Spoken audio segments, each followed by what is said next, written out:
Hey, I'm Kim.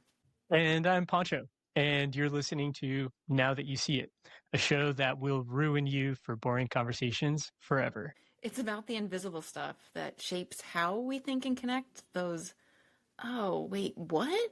Moments that change how you perceive the world around you. Once you see it, you can't unsee it. Kim, welcome. Hello. Good to see you, Pancho. Yeah, good to see you too. Um, how's life? What's the latest? I gotta tell you, I have the weeniest, teeniest cold at the moment. Mm, And so I'm a little like the very slightly nasally and like inflamed and puffy eyed and da da da. mm. But I've gone up and down all day on energy and I am lucky enough hitting a like spike. As I was coming up the stairs, I was like, oh my God, I feel the second wind is coming. It's doing it. Yeah. And Yeah, here I am. Yeah. cool. So I'm arriving with a little bit of a like, oh boy. It is. I went on an airplane last week. I'm sure I caught something, and here I am, but I'm okay. So I'm excited to talk about this. How are you arriving? What's going on for you? Yeah, I'm arriving. I'm doing well. Yeah, I'm also not at 100%. I've got elbow tendonitis, so I can't mountain Oh, bike or rock climb, and that's definitely taking its toll on just one, not doing the things I normally do, yeah. and then also having to find ways to exercise that aren't, riding my bike or going to the Oh, rock climbing gym. that is a real lifestyle cramp. I For know. real for you. Yeah, Yeah. How did yeah, you get it? no idea. I'm an Just popped up? overuse injury. Yeah, Yeah. yeah. So, but yeah, besides that, I'm good. Life's good. What do you do for elbow tendonitis? Do you do PT? Do you have exercises? Do you just literally let it rest? Yeah, I've been doing research on it. Rest is a big one. Mm-hmm. I've also transitioned to a like anti-inflammatory diet, so I'm trying to stay away from the refined sugars, staying away from like not trying to eat too much dairy, Well, um, and uh, and then um, I guess dry needling is really effective, but oh, yeah, I haven't gone to somebody for that yet. And then scraping. I'm not sure if you're like gua sha or scraping. Basically, literally just like scrape along the muscle, and that helps with my official release. So I'm trying all the things. Trying to get good sleep, trying to how is sauna it going? regularly. Oh, It no. sucks. Yeah, I It's know. not getting better. All right. All right. And I'm sure you're missing your Yeah, cheese. yeah, yeah, Yeah. totally. Are you a dairy person normally? A little bit. Yeah, yeah. It's not like a big staple, but I Man, like my quesadillas. are eggs dairy? I No. feel like no, they're not, right? Because I feel, thank God, if eggs were dairy, I think 90% of my calories would come from dairy. Like I am, I've got like whey protein here, like a big chunk of Greek yogurt, a lot of eggs, but not dairy. Yeah, Yeah, yeah. cheese. Yeah, no, I'm big dairy. That would be a challenging diet for me. So Hmm. Godspeed. Maybe Thanks. maybe the dry needling and the scraping will come through on you, and you can have your cheese and scrape too. I'm excited for the snowboarding season. Then I can, just do that a bunch on the weekends and not Yeah. have to worry about, you know, using my hands to hold on to handlebars or rock climbing holds. It's such a pain though, like not being able to do your favorite thing and just, especially in like when the weather's really nice and it could be great. Yeah, no, it's a mental health effect. So how are you dealing? Obsessive research about anti-inflammatory diets? No, I think if anything on the flip side, like I have days where I'm really good about just Yeah. like doing the things that my body needs to heal. And then there are other days where I'll, like drop the ball and, go to sleep really late or stuff like that. Um, but I'm doing okay. It just like I'm spending a lot of time on the Stairmaster at the gym, getting ready for like doing big rock climbs, you have to walk a lot to get to the base of the climb. So I'm trying to work out the parts of my body that I can to still have some, functional fitness when it's time to get back to it. Yeah. You are in a sweater today. What is the weather like where you are? It's not terribly cold, but it's a little chilly. Yeah. Yeah. Yeah. Yeah, fall is it. Okay, cool. Yeah. Here too. Starting. We have our first day of fake fall, which gets every New Englander ever is tricked by every year. Every year. It's like the rug gets pulled out from under us. We do this and everyone's like, pull your boots on and like get your flannel out and go to the pumpkin patch and da da da. And then it's 85 degrees by 3 p.m. and people are melting. So it's Saturday. It's, it was like in the 40s, 50s this morning, and it will be 85 again on Saturday. So we're in fake fall. It's an annual tradition. We're in that season too. Yeah, I think yesterday the high was something like 50 degrees, and you went outside and you could smell people's chimneys. And it's kind of that time of the year. You're like, oh yeah, people are in the smell of people using their chimneys. And then again today the temperature went up by 10 degrees. So we're gonna be in the weird shoulder season for for the next month probably. Yeah. Anyway, it's sort of a great introduction to what we're talking about, because fall is nothing if not change. And what change is loss, and what loss means is grief. Yes. I'm going to intro we're talking about topic grief today. Yeah. You want me to intro? You want to talk a little bit about your?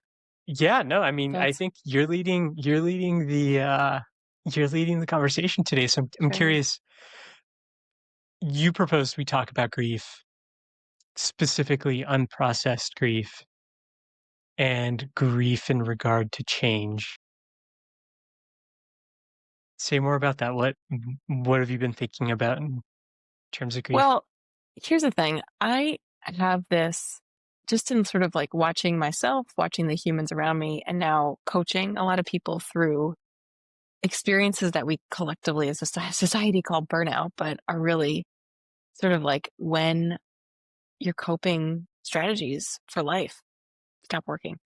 And it looks and feels like what we call burnout, but really it's the overwhelm of, my God, what I used to do, what I used to survive with, I don't want it anymore. It's not working.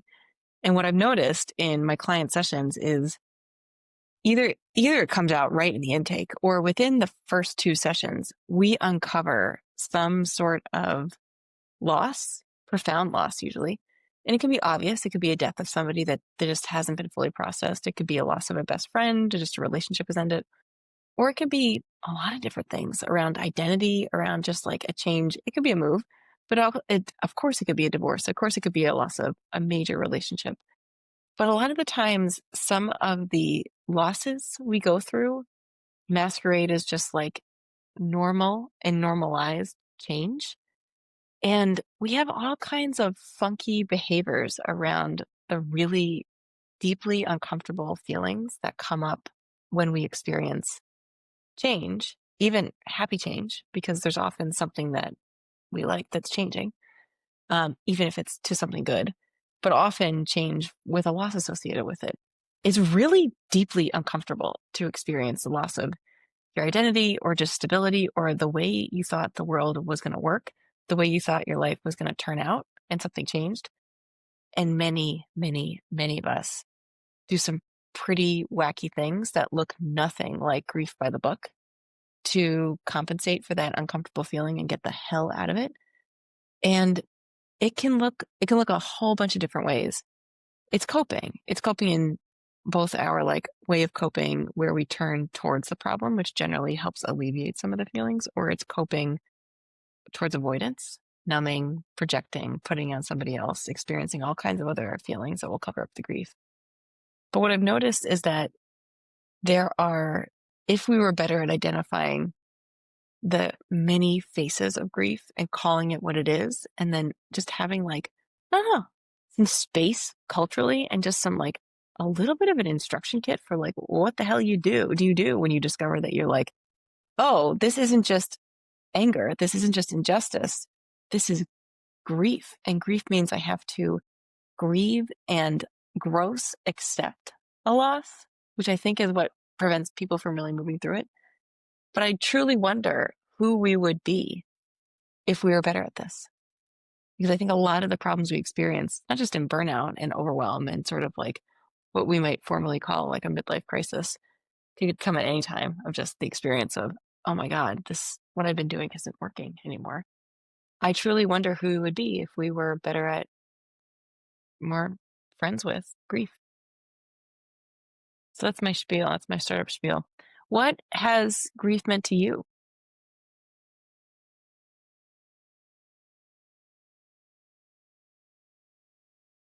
I can't say that I have had to work through grief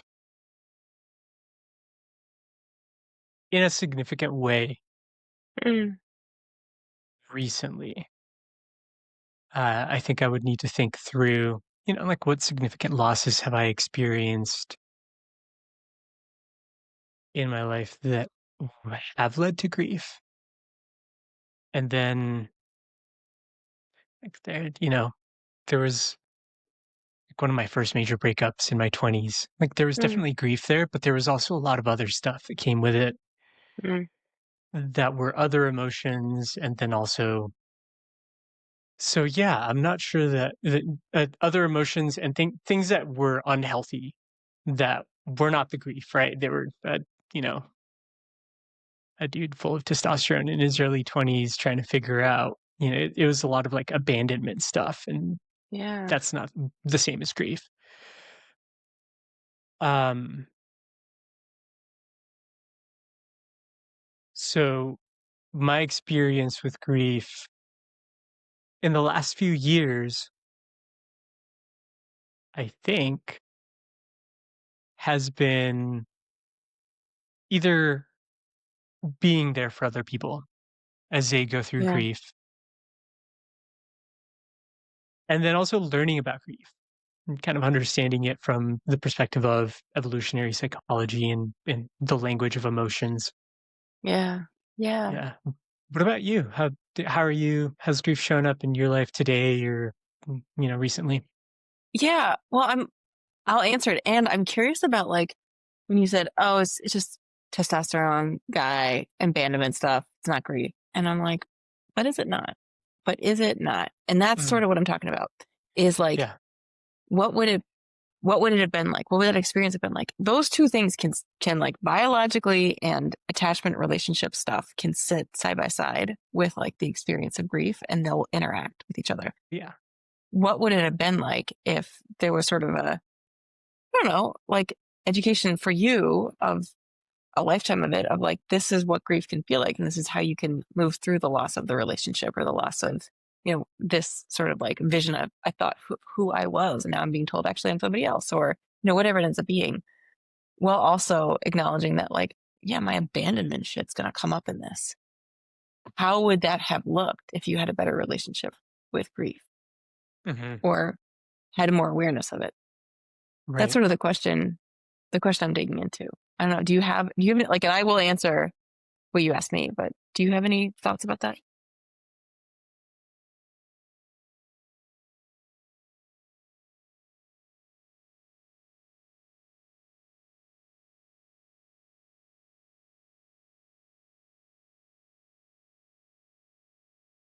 My sense is in the times of my life when I have had to deal with grief, when I recognize it for what it is, um,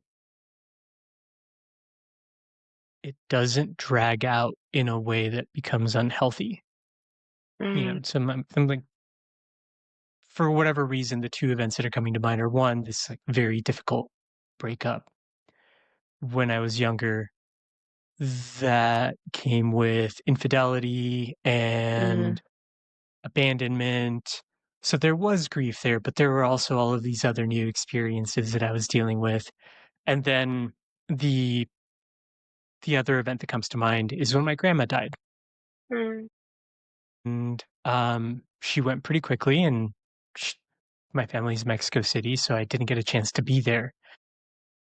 I just got to have a phone call with her, and by the time that I got on the phone with her, she wasn't able to form words anymore, but she Mm. could make noises, and she understood what people said. Mm. So I got to talk to her, and then she would just make noises and, kind of respond to what I was saying with grunts or with what sounded Mm. like laughter. Um, and that was like there was deep grief in that Yeah. experience, but it didn't last. And it actually felt like a really clean experience, it Mm-hmm. wasn't messy or chaotic. It was really deep and really sad. Um, so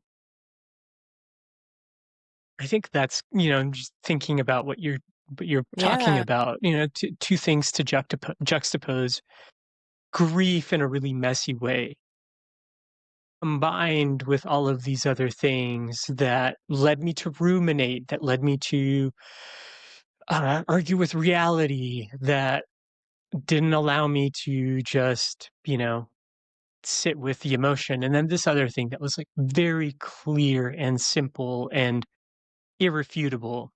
My grandma died, and I got to have one last conversation with her, and this is what it was like.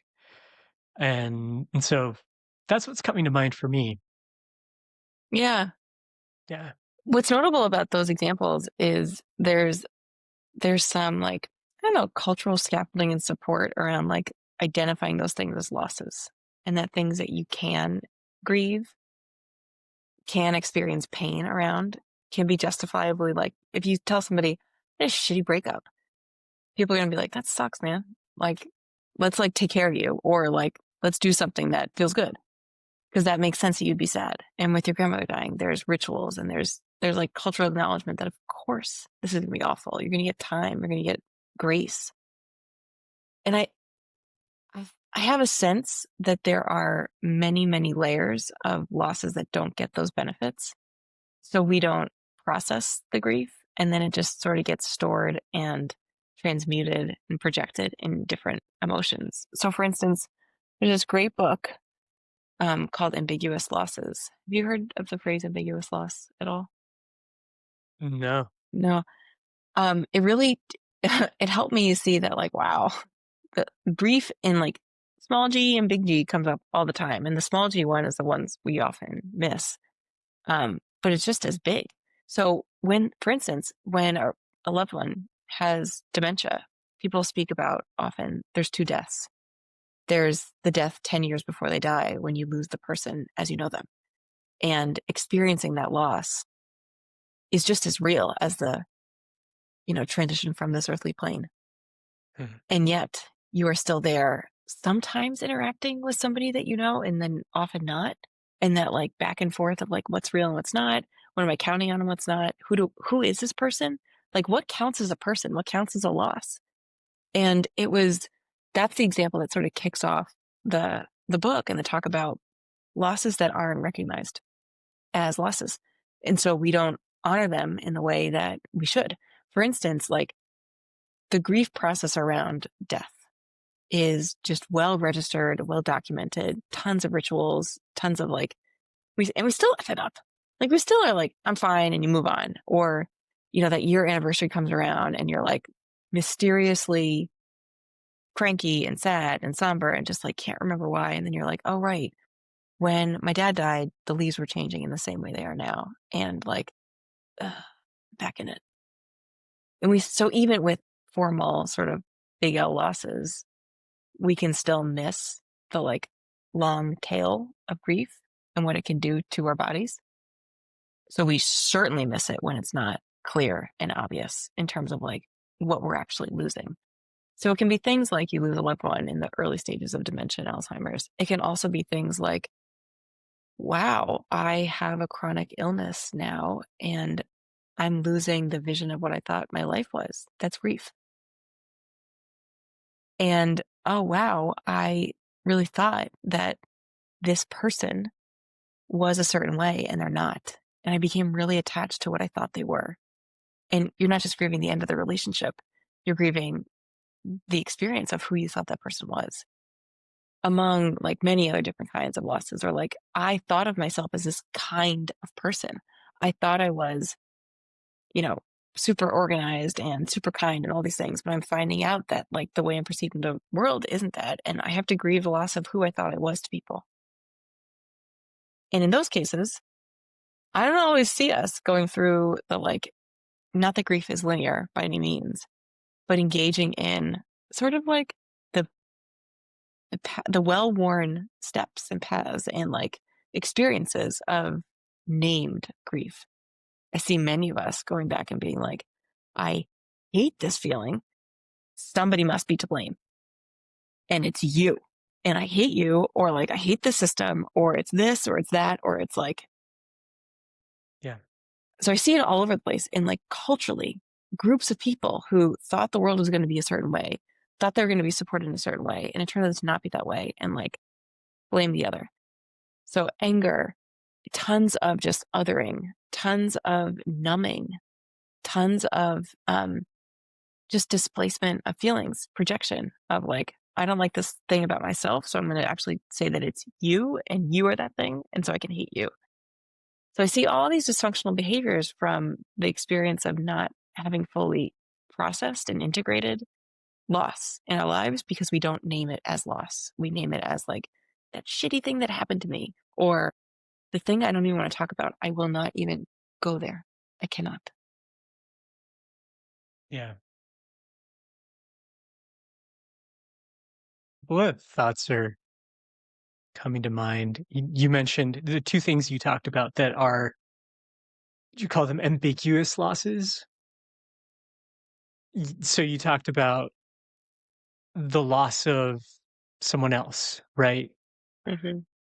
A loved one with dementia, or recognizing somebody isn't who you thought they were, or is no longer who they used to be for you in your life, or a change in your own identity, and kind of how that affects the way that you see yourself. And so both of those seem to have something to do with the loss of a person, whether it's your own personhood or somebody else's.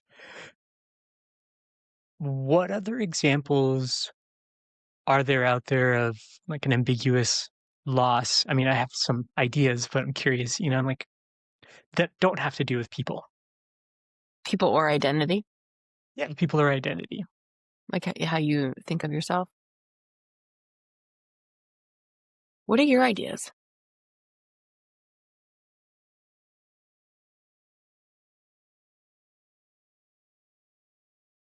What I'm wondering is if sociocultural shifts would be an ambiguous loss.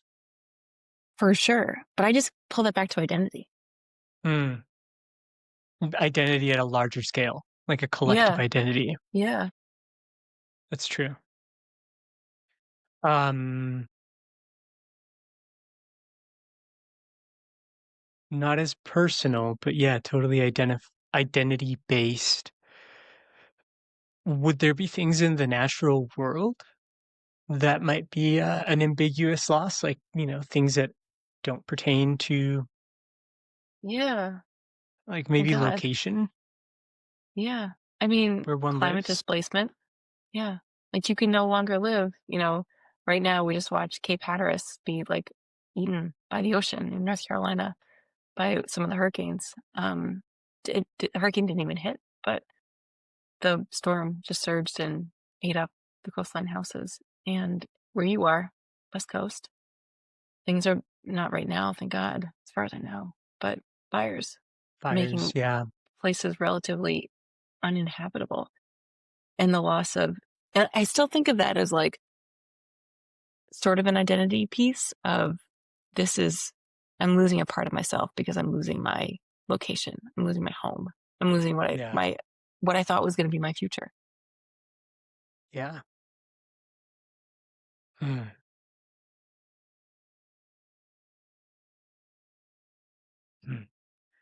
And I suppose if you take, like taking a step back to look at it that way, yeah, we are, like our experience is that we are the center of the universe. So whenever anything changes, even if it has nothing to do with our personhood, our identity, or somebody else's personhood and identity directly, it affects the way we are able to experience the world. Yeah.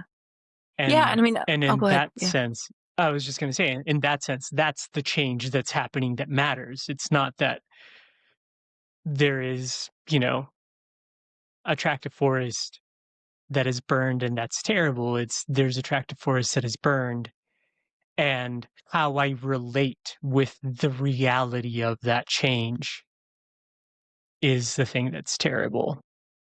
Yeah. And like grieving on behalf of or with somebody, so somebody else experiences the loss. I still think of it as something that you, we are experiencing together. If you're grieving with somebody, you're grieving sort of like sharing their pain with you. Your body is grieving their loss, but it's being felt as your own, as part of your own anyway. Okay. I don't know. It's a great question. Like, can it be separate from identity and like relationship or a person? Right. But what are we if not made up of sort of relationships to our own identity? Yeah. Right. And relationships to thought, right? Like even Yeah. just Yeah. thinking about a forest burning, you have to relate to that thought in some way. And in that sense, you are still in relationship to it. And it somehow still circles back to you and who you are and how that thought lands with you. If you don't care about forests burning or, chunks of land where people used to live falling into the ocean, then there's nothing to grieve because you haven't lost something that's meaningful. Yeah. Personally. Yeah. I don't know. I have this experience. So, Arlie Hochschild is a sociologist and she studies, like at a big cultural level, and she studies, like almost a cultural anthropologist, a sociological anthropologist. And one of her books, beautiful book, studied described the experience, this deep story, she called it, the deep story that people have about how the world works. And for her, she was specifically studying and trying to understand why folks in the bayous of Louisiana, whose incomes and lives are dependent on the natural resources of Louisiana, actually flourishing because they're fishermen. They're in the wilderness all the time hunting. Their jobs depend on being able to have a landscape that still exists rather than being subsumed by the ocean. And yet you see, it's that same, what's the matter with Kansas question that political philosophers asked in, I think, like the 2004 election of like, it would make a lot of sense that Kansas would want to vote Democrat because one of the people who need social supports and blah, blah. But like, why are they so strongly Republican, and getting to the deeper understanding? And this, Arlie Hochschild did this beautiful study on, and like, she was in it. She was deep in the work with people, like over 4 to 5 years lived with folks to really understand what was happening here. And what she came out with was this deep story of the story being, the way I see the world is we are all in line. We are in a long line, waiting in line to get our benefits. And all of a sudden, after waiting your turn for support and like doing the right thing all along in your life, there's some people who are coming in and they're cutting the line. And the people who are allowing those people to cut the line are the Democrats. And in particular, at that time, was Barack Obama. And it was people of color. And it was mostly immigrants, people of color, people who had criminal records, who folks in the line felt like, no, you got to get to the back of the line. We've all been waiting. And this sense of injustice was so searing that there's not like an economic motive. No one is going to make a rational decision based on like the rational economics of who to vote for when you've got that kind of deep emotional story happening. And for me, I saw that also as the loss of like, this is the way the world I thought was supposed to work. This was my turn. I had been waiting, and now I have to pivot to a very different and very painful reality that in no way privileges me at all. In fact, I'm letting people cut the line, and I've been waiting here for a very long time. This is not fair. And it's not like, hey, buddy, if you get better at grief, like, chop, let's make this happen. Like, just let the people cut the line, cry your way out. But it's more accepting, or just not accepting. It's more being able to notice the feelings that are coming up, where they're coming from, and rather than projecting those things onto other people and creating what we have now, can you work with that experience and be able to turn it into something that, like, okay, this is my experience. Can we not do it exactly this way? Can we have a different way to recognize that, yeah, you might need more help, but like, I have been waiting. I can wait no longer. And part of what brings me to this is this sort of grander sense of like, I'm a very, up until like things got really polarized, a pretty purple person. And just noticing how there was so much change so fast in the world. And there was really, really no space for allowing the gnarly feelings of grief to come up and collectively dealing with them, even if we don't like them collectively. And then we get a big rubber band snapback. And part of why we're here is that, is on like a big scale, not having worked grief into the process. My opinion. Yeah. So here, the thing that's being grieved would be like an ideology and worldview about how society is supposed to work. This is something that like, we don't all have to agree on the rightness or wrongness of the ideology. Just that like, it was there. It was the foundation. And in many cases, it just got pulled away and not replaced with anything. Yeah. But yeah, I guess I get the metaphor of like, I've been waiting in line and somebody yeah. in power just let a bunch of people cut in line in front of me. What does that look like? And when like, could you give me a real life example of what that might look like for somebody living in Kansas Or Louisiana, as it were. or Louisiana? Sure. Yeah. Yeah. Like, I have been working every day my whole life and theoretically serving this company that I don't really like, but I'm here because you're supposed to be working. You are like, there's a lot of fidelity to the company that has employed me, maybe employed other generations of my family. And this is what we're doing. We're here to work because work by itself is honorable. And frankly, the government has pulled back on its promises more and more over time. I'm sort of speaking from the perspective of the people in line.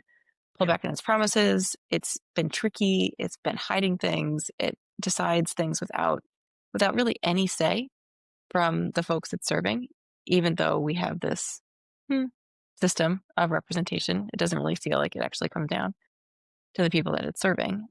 And the private companies are making no promises along those lines. So it's almost a cleaner deal of like, yeah, you're not necessarily going to serve me well. You never said you would. There's actually more trust in that sense of like, I didn't believe that you were here to do the things that the government says it does, but that doesn't actually do. And then all of a sudden, there's a change in the winds, and folks of color are getting from the percent, and folks who are not born here coming into the United States are getting tons of chances to quote unquote cut the line, get right to the head of the lines for income supports, for benefits, for for many people who are employed, they're above the line that allows them to receive benefits. And so they're watching people from their perspective not work and still getting benefits, getting healthcare, and they're making just above that line. And life is really freaking hard. when you're just above that line and don't have benefits, and feeling like, what's the incentive for me to continue? What's the incentive for folks who are below the line and getting some benefits, on a sliding scale, to work more? Like, we're just going to keep people working right below that line, but still getting benefits that are taking away from my future Social Security when I retire, from my future benefits, from my Medicare. I'm hearing all these stories about like, there will be no Medicare. And now I know why. That kind of thing. Got it. So in that dynamic, how would the ability to grieve help? Like what would processing grief look like, and what do you think it would result in? Yeah. Part of this is just, man, it's not just grief is an umbrella of different kinds of emotions. Like, we talk about the stages of grief, in part because we all experience different emotional states as we experience grief. Like, it can manifest as anger and just deep depression and sadness and like a sense of actually self-righteousness because you want to, and that can look like bargaining, and all kinds of like deep, chaotic, uncomfortable, confusing feelings come up with it, which is a long way of saying it's not actually grief I would want us to get better at.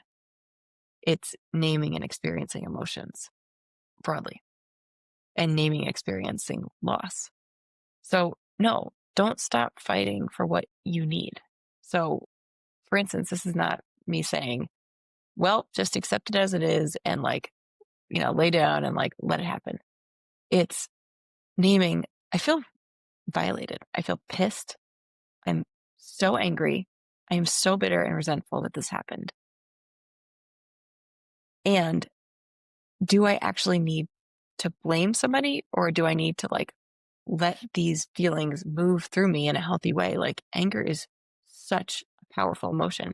Let it go through you so that on the other end of that fire burning through your body, you have some clarity to be able to say like, okay, what do I need to do? If I don't like this, how am I going to change it without vilifying people it's not their fault, or creating systems that, when we think about racism and the systems that support it, often it's not like they, in total, only put down people of color.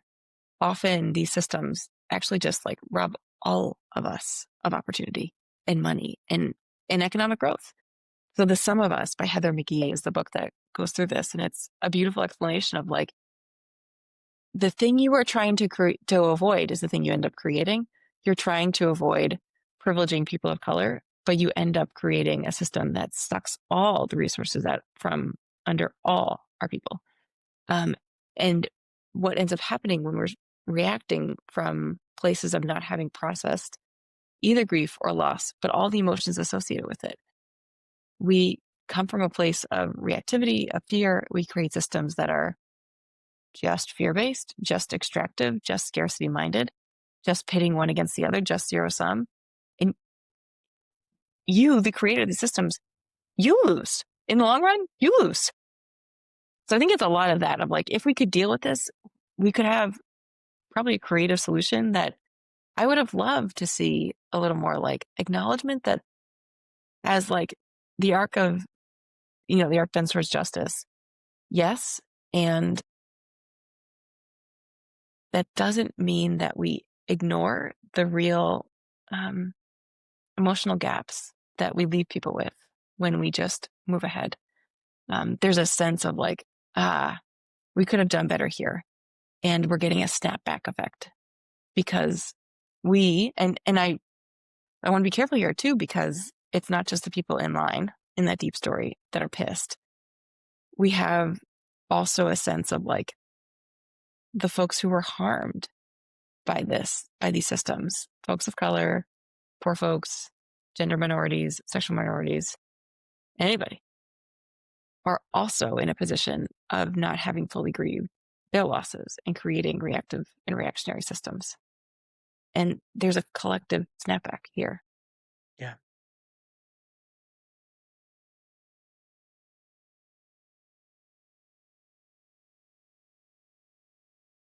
Okay, so it's not just recognizing the grief. I'm still trying to think about,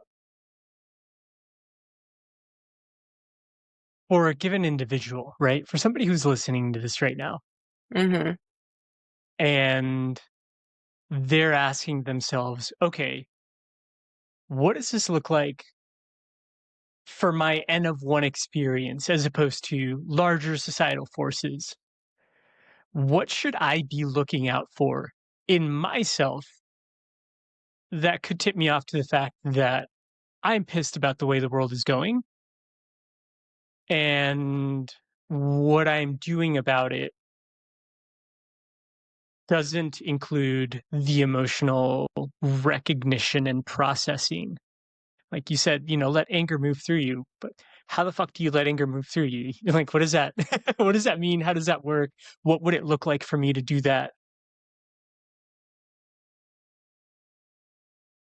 When you were experiencing that awful divorce in your 20s, oh my gosh, breakup in your 20s, what was that like for you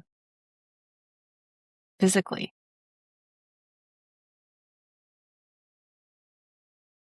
What was it like for me physically? Yeah, like that feeling of anger and loss and just like discomfort of rejection. Mhm. What do you remember about how it felt in your body? Yeah. Um, a lot of, like tight chest kind of feelings, like tight, racy feelings in my chest. Yeah. A lot of like, gotta go do something about this, like n- not, Yeah. like information would come up and I would immediately want to, like, okay, I just found out she cheated on me. Instead of thinking about it, I'm immediately going to confront her. And so I'm calling her, like, when I found out who the dude was, like, went to his apartment building, not because I wanted to fight, like, I wanted to say, like, what the fuck? I thought we were friends. And Mm, he wouldn't come down. And it was one of those buildings where, like, you have to get rung in, like, the door goes mm-hmm. bzzz, and you open it. And so I'm like sitting there for 20 minutes, like Mm-hmm. mashing on his intercom button. Like, I know you're up there, dude. Like, come face this, right? So Mm-hmm. instead of thinking about what I was going to do, I would just go do stuff very Mm, reactively because it felt really, I felt out of control. The whole conversation, the whole situation felt out of control. So it was that. It was this like racy, tight chested, go do something feeling. yeah. And it came with a lot of rumination. Yeah. Yeah. It's all like, all of that is energy that is meant to move through you. And I'll explain what I mean by that. But like all those feelings you're having are this huge amount of physical distress that, of course, normally we want to just like channel that into punching this human in the face. I mean, maybe you didn't, but like the intercom will serve for that human's face and just punch. And that like instinct to like literally move your body that way of just like, I'm going to get my body over there. I'm going to take action. That is what anger wants us to do. It can also healthfully happen without having anybody else involved. So it's the classic, like, yes, you can scream into a pillow. Yes, you can go chop wood. You can let your body move that energy out in physical activity, in punching something that is not a human, in rage screaming, in just like banging your fists on a table. Because that's what anger wants us to do. It doesn't want us to be like, you're not going to meditate your way through an anger storm. Like, if you want to get that thing out of you, don't sit and be quiet. Like, which is how we think about like, just take a breath or just like be with your feelings, just sit through it. With anger, like, no, you gotta like get real with it, and it's going to be ugly and not who we want to be seen as. But if we don't do it ourselves with ourselves, we're going to just do that on somebody else. which is sort of what you experienced, right? Like, I want to get rid of this feeling. I don't like this feeling. And you are clearly the violator. Like, I'm so pissed that you did this. You hurt me.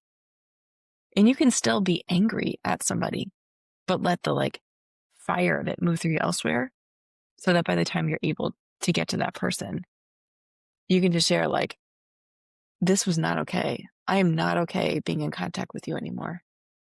Respectfully, like, love and light to you, but I need to end this relationship. However you want to do that, without having to say like, just project all of the junk onto them, which can create all kinds of stories. You like clear it, and then it burns a lot cleaner when you need to share the result of that, the information of an anger of like, I can't trust this person anymore. And that's just how it is. Yeah. Does that make sense? Yeah. So like a personal example, I don't, for the longest time, like I really do think people experience anger as either expression, which is the like fire hose, repression, which is the like tight-lipped, like, I'm fine, you're fine, and just like the fake smile thing, or suppression, which is the subconscious anger. I never met her. Like, I have no idea who that is. And that was me. Is me. I mean, like, I don't identify as an angry person. I don't really know what anger feels like.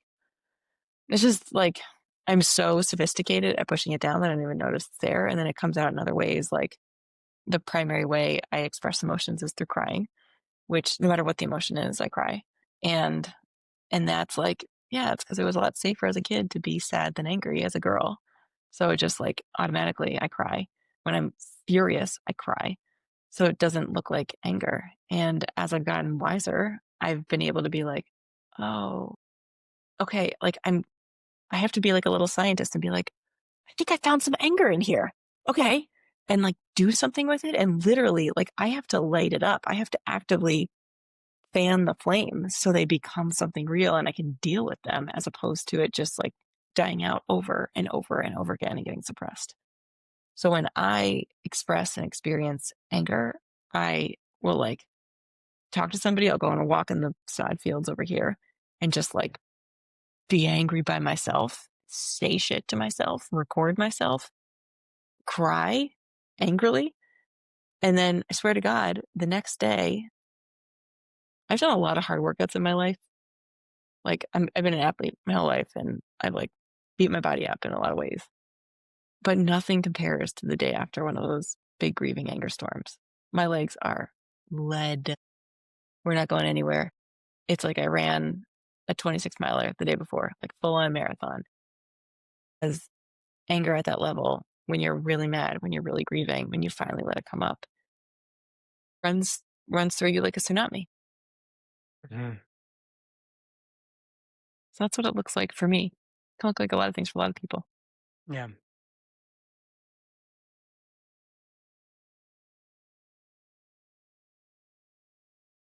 You mentioned a little bit ago that for some people it looks like immediately putting on somebody else, right? So Mm. it's your fault, othering.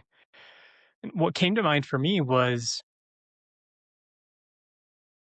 in my research on uncertainty and anxiety.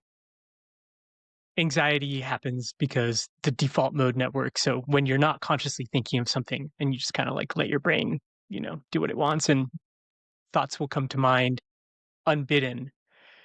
That's where you ruminate. And that's where a lot of the anxiety takes hold, right? You're allowing your brain to do whatever it wants. And so it runs on these trains of thought that are really anxiety intense.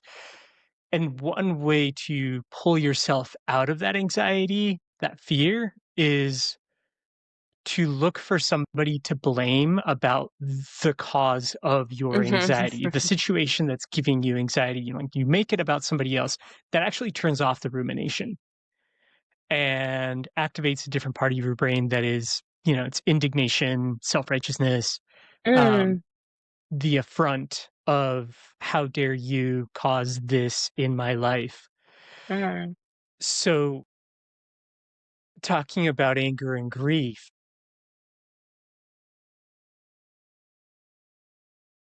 I guess I'm curious. I don't know that grief runs on the default mode network. What do you know about that? Because I don't know anything about it. Grief in the default mode network. Or just, kind of the dynamic, more specifically, the dynamic that leads people to sidestep the grief and go straight to othering, blaming, shaming. Yeah. I mean, I think it's a great question. Truly, I have always believed that, except for that whole prefrontal cortex thing, babies are born with the wisdom they need to, process emotions and know what they need and communicate and and we spend a lot of our time in life learning things that just really aren't helpful for the specific area, for what does our body need? What emotions do we have? And for sure, as you grow up, you learn how to titrate and to manage things in a way that you can still honor them, but you don't have to just rage, scream, and poop at people. You grow out of that eventually. Speak for But there's yourself. some real, yeah, I know, right? there's some real wisdom in kids. And when I think about what does it look like to let rage move through you? Freaking looks a lot like a toddler, because it's unfiltered, it's messy, it's what our bodies do. And the things they say, just as a parent who's watched two kids grow up, sometimes I get jealous of the things that they would say, because I'd be like, I wish I could say that, but I'd be called crazy. But it's not true. What you were saying, my friend, makes a lot of sense. And I also don't want to go to work today, or I also and just being able to say and name these things without convincing yourself that you have to get them, but the ability to name it. We often shame ourselves for just even naming what's true, because it's not, if you're somebody who's I can't be sad about this because I can't change it. I can't be sad about this because if I'm sad about this thing, then I'm a jerk, or whatever it is.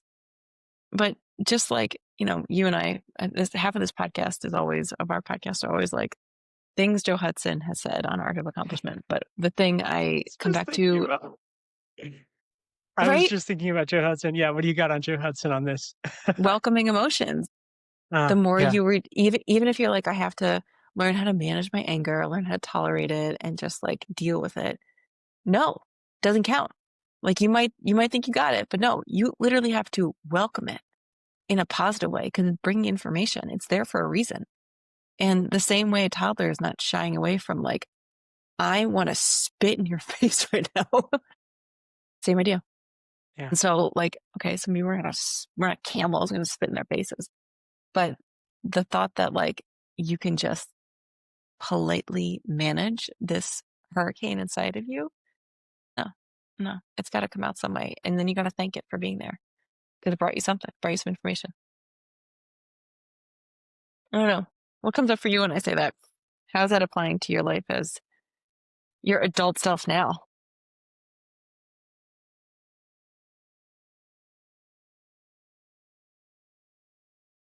There are two things that are coming to mind.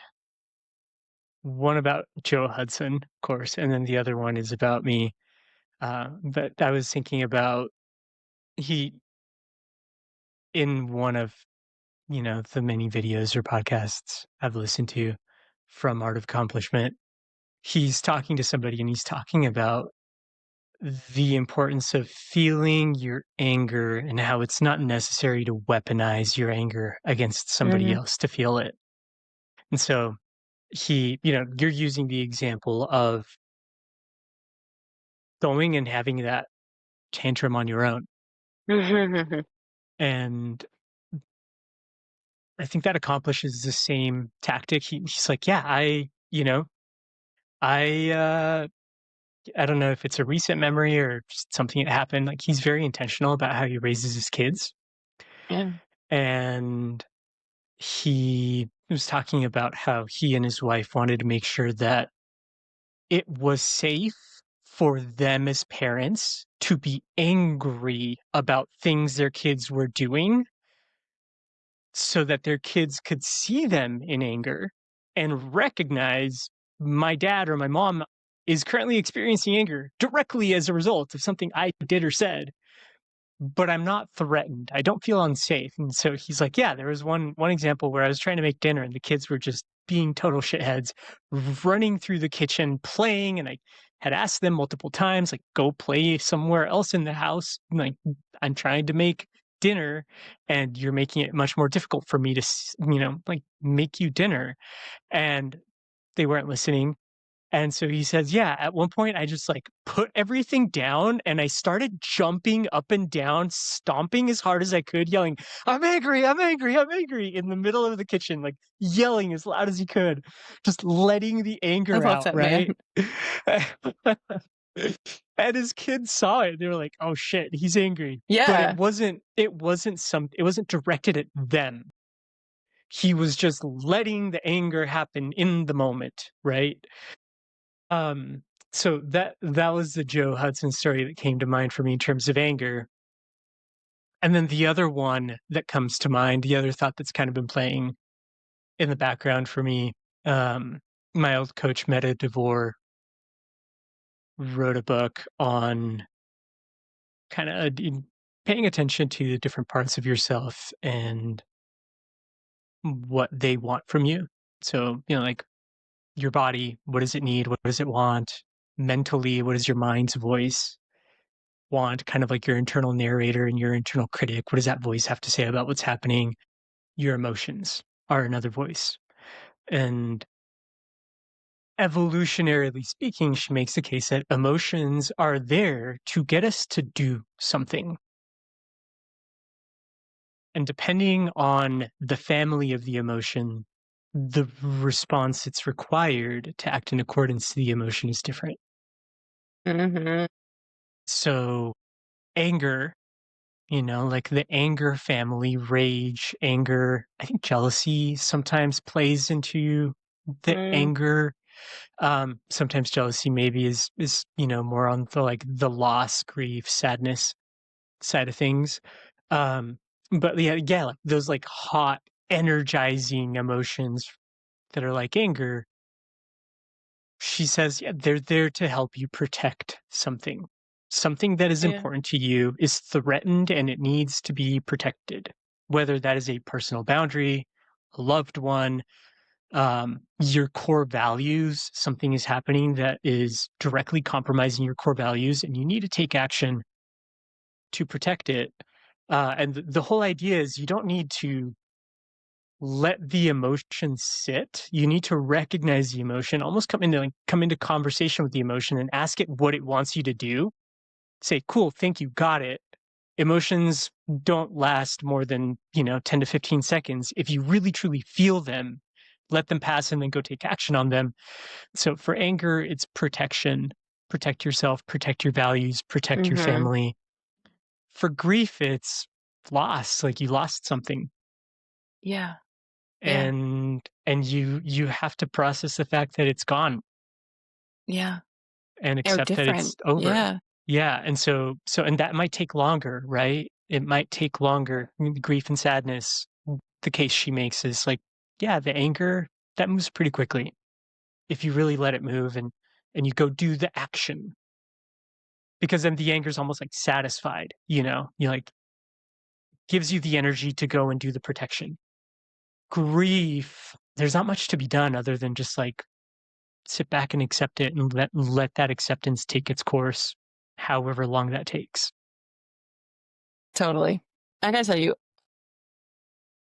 the grief, sadness, loss, anger flavor, the grief flavor of all those things is one of the most uncomfortable feelings I've ever felt in my life. It's like, I really get why people will do literally anything but feel it. Like, have you heard about that experiment about they put people in a room with nothing but like a little electrical thing that they can like burn themselves with for 15 minutes? And they're like, you can either sit here by yourself for 15 minutes or you can play with this thing. There's this thing here. Have at it. And like most people choose they'll burn themselves rather than just be with themselves, but for 15 minutes and their own thoughts, which like speaks volumes about who we are. And like, yeah, just sitting with like that level of discomfort is fucking awful. And I know, having gone through a couple of like big losses in my life recently, when it comes up, like when I'm in the depths of it, it doesn't feel like grief. It doesn't feel like, oh, this is the thing I have to do. I have to sit here and cry hard. It feels like I'm terrified. I need to solve this problem. I need to protect myself. I need to like not feel this way. I need to do whatever I need to do. That's like, it's telling me I need to act in some self-preservation way to preserve. Because of course, what that means is then I don't have to feel the loss, whether or not the loss is real. There's the distraction of, instead of, like, what do I need to do to process this loss? You're looking for some other thing that is more immediate to distract yourself from having to go through that slower, kind of almost like helpless Yeah. process. But who among us in the depths of these feelings take over everything? They take over your mind, your body. There's no separation between you and the feelings in those deep moments. Who among us is able to be like, well, I'm just distracting myself? Or even like, I need to distract myself. It is truly like, oh, I'm hell bent on like, there's a solution. I will solve this problem. Now I'm going to be obsessed with this. Now I'm going to try this. And just, or I'm going to blame you. I'm going to like rage at you. Or I'm going to like create a new problem so that I can focus all my effort on that problem. And like my concern can go to this person. And like, I got to like worry my ass off about you and your problems. My mom, for instance, has this like tendency to, when one of her children, my sister, have a thing, she just becomes obsessed with our problems. And she's a nurse, so she's like very clinical, and we both have really good relationships with her. But we notice like she takes on our problems, and it's often most obvious when she's struggling with something herself that she doesn't want to deal with. And so it's just a red flag for both of us that like, what you got going on? Because I'm fine. I can DIY this one, Mom. Yeah. Yeah. Yeah. Yeah. It's sneaky. Grief is really, really, really serpentine and can be just like, I don't know, a gas, just because it forms and goes everywhere. Doesn't always Yeah. look like grief.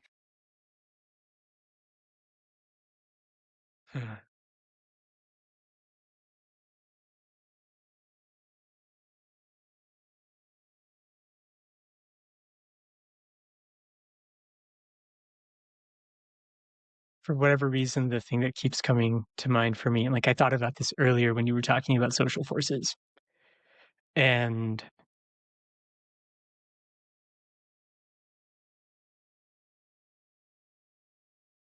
I mean, I'm not ideologically opposed to woke culture. I think for the most part, I would actually align with some of the core values that have led to woke culture. But when you were talking about people who feel their anger and don't feel their grief and don't feel the loss of a thing for whatever reason, I mean, like both of the, like both ends of the ideological spectrum, which we call it the political spectrum, but it's really an ideological spectrum that then, like dictates what people do politically. Yeah, both, on like the far right and on the far left, like people are really angry and lash out and do other whoever they think is at fault for the thing they are at risk of losing or have already lost. And so coming back to anger, it's like, yeah, there's a thing that's really important to you. Like, go protect it. Do whatever you can to preserve it and conserve it. At the same time, sometimes it's gone. Sometimes you lost it. And then being angry about it isn't going to, like, that's not the thing you need to do to like move forward in a healthy way in your life, because it's already lost. And then you have to grieve it. And there might be both, right? There might be the anger and the grief. But again, like the anger is a very empowering feeling, leaves you feeling like you can do something about what's causing you to, Totally. to feel some sort of way. And the grief is the opposite. And the grief is like, you just have to be like, well, shit. And then like go sit on the couch and feel bad all day. Yeah. That's what that emotion needs, right? Or like go sit on the couch with somebody else and feel bad about it together. Yeah. But Grief's yeah, there's funny. nothing to be done. Yeah. I've been doing a lot of work with folks who are interested in racial justice and change and what it's like right now. So I work in health equity, and I like consult to other states and like universities on with data centering racial justice and their use of data. It's a weird time. It's a hard time. It's not a great time for folks in our industry. And one of the conversations I was just having with my community is adaptation is not losing. Adaptation is not loss. So when you're able to adapt, you're able to stay in the game. You can grieve along with acting. You can grieve along with moving forward. You'll move forward in a more sustainable way if you can grieve the change that is reality, is happening while you do it. You'll come up with more creative solutions. You will come up with more sustainable ways of staying active, of making real change, working with the reality that you have, not like Seth Godin calls it just shouting at the mountain, of just like, you just are shouting at this mountain to change. And the mountain could give a fuck what you think and what you're shouting at. Yeah. It's not going to change. Yeah. But being able to say like, okay, it's a mountain. I need a path around it, as opposed to just shouting for it to move, is what happens when you allow grief to happen alongside activism and change. Stay close to it. Yeah. Yeah. Which feels like also a nice way to start to wrap up this conversation of all things. These both are true, right? Like we can grieve losses while not becoming like a doormat to anybody who wants to just like change our world. Or we can still fight. We can still work. We can still advocate for change. We can still advocate for our own needs as just individual human beings. And we will do better by ourselves if we're able to process the grief and the emotions that come along with that, alongside our own actions and our movements. Yeah. I agree. I think Chris Williamson on Modern Wisdom, like definitely a podcast and a podcaster that I really look up to,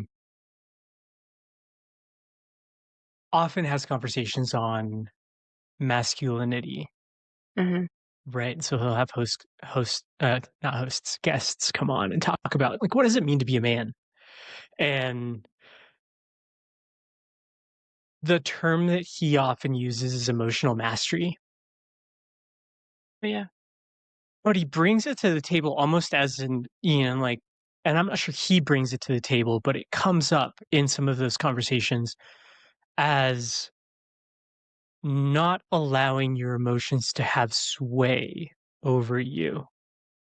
So not succumbing to your emotions and, like charging ahead regardless of how you feel, like fuck your feelings kind of an angle. And the more that I've listened to those conversations, the more I realize like, no, like true emotional mastery, true self mastery is recognizing that you are a fucking emotional being. Totally. There's no getting around that. You like, whether you want to or not, you're going to have emotions. And it's actually a massive point of weakness to ignore that aspect of who you are. And, like emotionally, foundationally, most of what we do is in service of emotions, not in service of ideology. It's like, we want to have a good life. We want to feel good. We want to have positive experiences. And so we act accordingly, to act as if we can just ignore the emotional side of things and stick to rational and ideological, way of being. You're letting your foundations rumble away without paying attention to it. And ultimately that leads to a very fragile individual because your emotions are still influencing you and how you behave and think, but you're not aware of how that's happening. And you also don't have the 100%. tools. You don't have the tools to manage that side of your, like that aspect of who you are. So there's no mastery there. It's like willful ignorance that leads to having a massive Achilles heel. Yeah. And 100%. And the worst part about it is you don't know.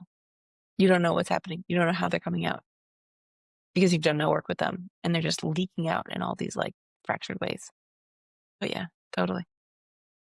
Yes. So for our listeners, mastering the art of, what does Chris Moon? He calls it emotional mastery. Yeah. Mastering the art of having emotions, of being an emotional being. Yeah. Emotional mastery is not like having a dominant relationship over your emotions. It's recognizing they're part of who you are and then doing what you need to do to understand that part of yourself. I think that would be true emotional mastery. Maybe my next, I don't know, side hustle that I offer is rage walks in the sod fields across the street. Whoever wants to come and just tear grass out of the ground, you can come with me. Yeah. Come on down. Cool. Yeah. I'll just fly across the country real quick and go do that with you. Come on down. We got a lot of grass. We got a lot of grass in Rhode Island. So cool. All right, my friend. This was fun. Yeah. Any final words before we go? Put me on the spot. No, I don't think so. I think those were my final words. Yeah. Emotional mastery defined, according to Pancho. According to Pancho. That's awesome. Yeah. Okay. Till next time. Cool. Bye. Wait, actually, how about you? Last words? My last words were offering the rage walk. No, that was it. That was it. Come on down. DM me. I'll put it in my stories. We're going to meet up at midnight, full moon, and rage walk. Awesome. Deal. Okay, bye.